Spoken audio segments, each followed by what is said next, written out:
बहुत सारे hacking lovers किसी भी हैकिंग मूवी के अंदर दिखाई जाने वाली हैकिंग से इंस्पायर होकर ये समझते हैं कि शायद हैकिंग इंटरनेट से किसी बेहतरीन हैकिंग टूल को डाउनलोड करके या फिर कीबोर्ड को तेज तेज चलाकर बस इतना कर लेना ही हैकिंग है। मगर हकीकत इसके बिल्कुल अपोजिट है, क्योंकि आज तक जितनी भी दुनिया के अंदर ब्लैक हैट हैकिंग परफॉर्म की जा चुकी है उसके अंदर ऐसा कुछ भी नहीं होता जो हमें मूवीज के अंदर दिखाया जाता है, बल्कि मूवीज के अंदर दिखाई जाने वाली ब्लैक हैट हैकिंग और रियल ब्लैक हैट हैकिंग में जमीन आसमान का फर्क होता है।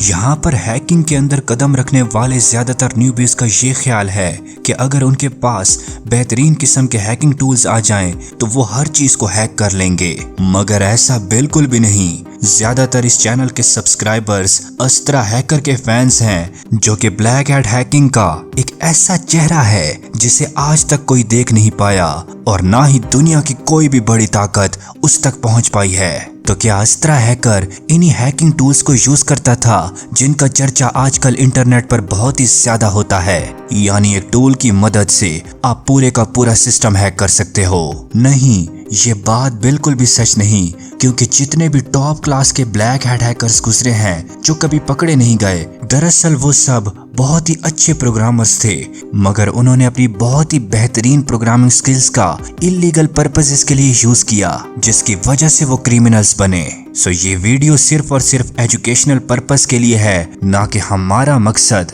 ब्लैक हैट हैकिंग को प्रमोट करने का है। तो यहाँ पर ये सवाल पैदा होता है कि क्या वो सभी ब्लैक हैट हैकर्स कभी भी किसी हैकिंग टूल्स को यूज नहीं करते थे?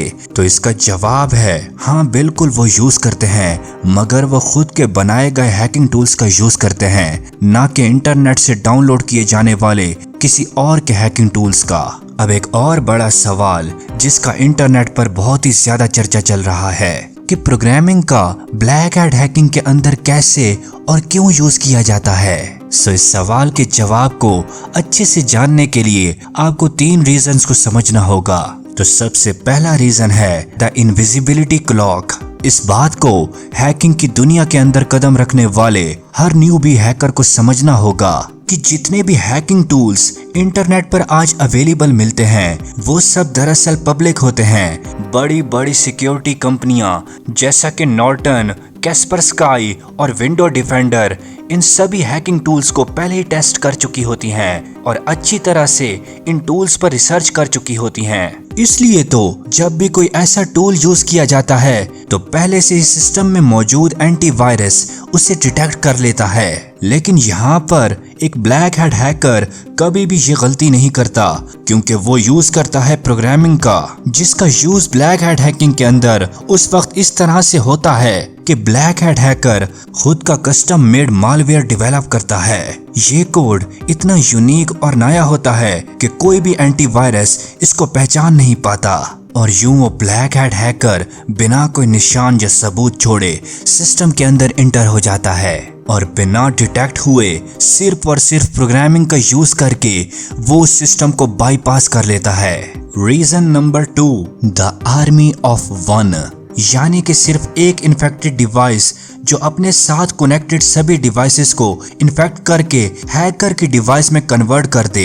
एक हैकर मैन्युअली 1, 2 या फिर 3 कंप्यूटर्स को ज्यादा से ज्यादा हैक कर सकता है, मगर एट अ टाइम उसे अगर 1000 कंप्यूटर्स को हैक करना पड़े तो फिर वो क्या करेगा? यहाँ पर वो ब्लैक हैट हैकर्स यूज करेगा प्रोग्रामिंग की बहुत ही बेहतरीन ताकत का। प्रोग्रामिंग को यूज करते हुए वो ब्लैक हैट हैकर ऐसी स्क्रिप्ट लिखेगा जो ऑटोमेटिकली कमजोर वेबसाइट्स, सर्वर्स या वाईफाई नेटवर्क्स को ढूंढकर फिर उन्हें एक ही क्लिक के अंदर हैक कर ले।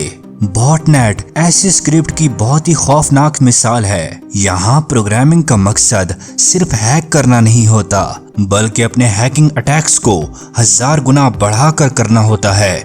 जो प्रोग्रामिंग का यूज करते हुए कुछ लाइन ऑफ कोड्स की मदद से हजारों डिवाइसेस को अपने कंट्रोल में किया जा सकता है, जो कि अपने आप में बहुत ही खतरनाक बात है।